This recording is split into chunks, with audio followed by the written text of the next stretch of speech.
मैं मातंग देवी का ध्यान करता हूँ।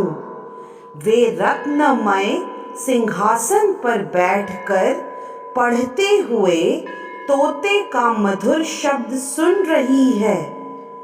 उनके शरीर का वर्ण श्याम है।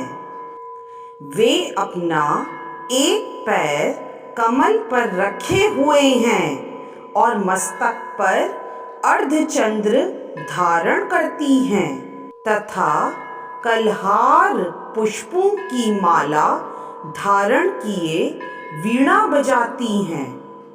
उनके अंग में कसी हुई चोली शोभा पा रही है।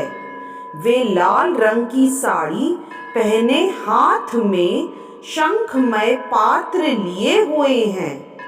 उनके वदन पर मधु का हल्का हल्का प्रभाव जान पड़ता है और ललाट में बेंदी शोभा दे रही है। ऋषि कहते हैं, तदनंतर शुंभ की आज्ञा पाकर वे चंड मुंड आदि दैत्य चतुरंगिणी सेना के साथ अस्त्र शस्त्रों से सुसज्जित हो चल दिए।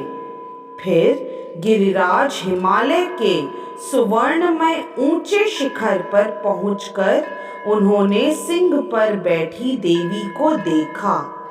वे मंद मंद मुस्कुरा रही थीं। उन्हें देखकर दैत्य लोग तत्परता से पकड़ने का उद्योग करने लगे। किसी ने धनुष तान लिया, किसी ने तलवार संभाली और कुछ लोग देवी के पास आकर खड़े हो गए। तब अंबिका ने उन शत्रुओं के प्रति बड़ा क्रोध किया। उस समय क्रोध के कारण उनका मुख काला पड़ गया। ललाट में भौहें टेढ़ी हो गईं और वहां से तुरंत विकराल मुखी काली प्रकट हुई, जो तलवार और पाश लिए हुए थी। वे विचित्र खड़वांग धारण किए और चीते के चर्म की साड़ी पहने नरमुंडों की माला से विभूषित थी। उनके शरीर का मांस सूख गया था, केवल हड्डियों का ढांचा था, जिससे वे अत्यंत भयंकर जान पड़ती थीं।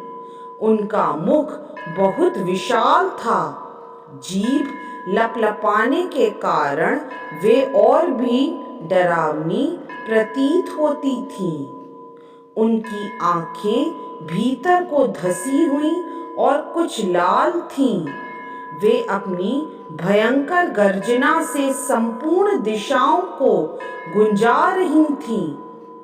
बड़े बड़े दैत्यों का वध करती हुई वे कालिका देवी बड़े वेग से दैत्यों की उस सेना पर टूट पड़ी और उन सबको भक्षण करने लगी। वे पार्श्वरक्षकों, अंकुशधारी महावतों, योद्धाओं और घंटा सहित कितने ही हाथियों को एक ही हाथ से पकड़कर मुंह में डाल लेती थी। इसी प्रकार घोड़े, रथ और सारथी के साथ रथी सैनिकों को मुंह में डालकर वे उन्हें बड़े भयानक रूप से चबा डालती थी। किसी के बाल पकड़ लेती, किसी का गला दबा देती, किसी को पैरों से कुचल डालती और किसी को छाती के धक्के से गिराकर मार डालती थी। वे असुरों के छोड़े हुए बड़े बड़े अस्त्र शस्त्र मुंह से पकड़ लेती और रोष में भरकर उनको दांतों से पीस डालती थी। काली ने बलवान एवं दुरात्मा दैत्यों की वह सारी सेना रौंद डाली, खा डाली और कितनों को मार भगाया। कोई तलवार के घाट उतारे गए, कोई खड़क वांग से पीटे गए और कितने ही असुर दांतों के अग्रभाग से कुचले जाकर मृत्यु को प्राप्त हुए। इस प्रकार देवी ने असुरों की उन सारी सेना को क्षण भर में मार गिराया। यह देख चंड उन अत्यंत भयानक काली देवी की ओर दौड़ा तथा महादैत्य मुंड ने भी अत्यंत भयंकर बाणों की वर्षा से तथा हजारों बार चलाए हुए चक्रों से उन भयानक नेत्रों वाली देवी को आच्छादित कर दिया।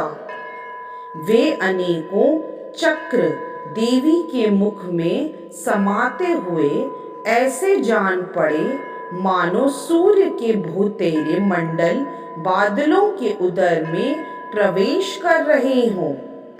तब भयंकर गर्जना करने वाली काली ने अत्यंत रोष में भरकर विकट अट्टहास किया।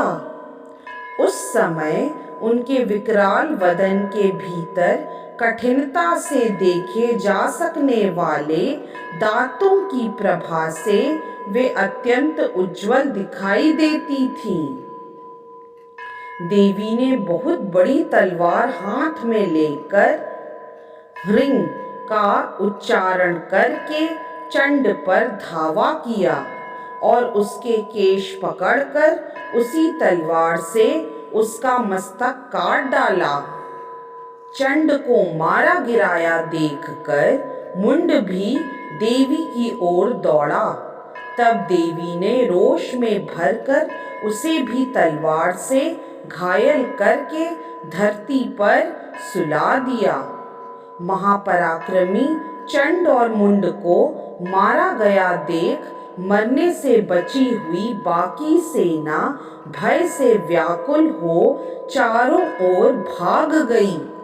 तदनंतर काली ने चंड और मुंड का मस्तक हाथ में ले चंडिका के पास जाकर प्रचंड अट्टहास करते हुए कहा, देवी, मैंने चंड और मुंड नामक इन दो महापशुओं को तुम्हें भेंट किया है। अब युद्ध यज्ञ में तुम शुंभ और निशुंभ का स्वयं ही वध करना। ऋषि कहते हैं, वहां लाए हुए उन चंड मुंड नामक महादैत्यों को देखकर कल्याणमयी चंडी ने काली से मधुर वाणी में कहा, देवी, तुम चंड और मुंड को लेकर मेरे पास आई हो, इसलिए संसार में चामुंडा के नाम से तुम्हारी ख्याति होगी। इस प्रकार श्री मार्कंडेय पुराण में सावर्णिक मनवंतर की कथा के अंतर्गत देवी महात्म्य में चंड मुंड वध नामक 7वां अध्याय पूरा हुआ। जय माता दी।